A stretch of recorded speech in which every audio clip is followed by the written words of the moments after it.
অবৈধভাবে ভারতে প্রবেশকালে সাতক্ষীরা সীমান্ত থেকে ৩ বাংলাদেশি নাগরিককে আটক করেছে বিজিবি।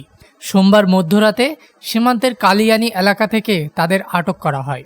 আটককৃতরা হলেন আশাশুনি উপজেলার কামালকাটি গ্রামের উদয়কান্তি বাহারের ছেলে উৎসব নারায়ণ, অরবিন্দু বাছাড়ের ছেলে শুভ এবং গণেশ মণ্ডলের ছেলে উত্তম।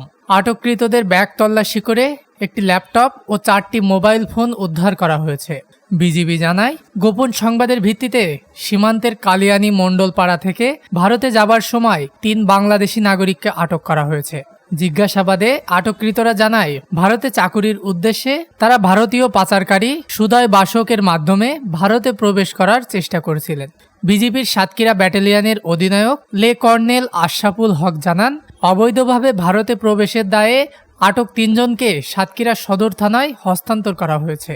এদিকে সাতক্ষীরার কলারোয়ায় চান্দুরিয়া সীমান্তে বিজিবির সদস্যরা পৃথক অভিযান চালিয়ে 199 বোতল ফেনসিডিল উদ্ধার করেছে। ডেস্ক নিউজ, দৈনিক রানার।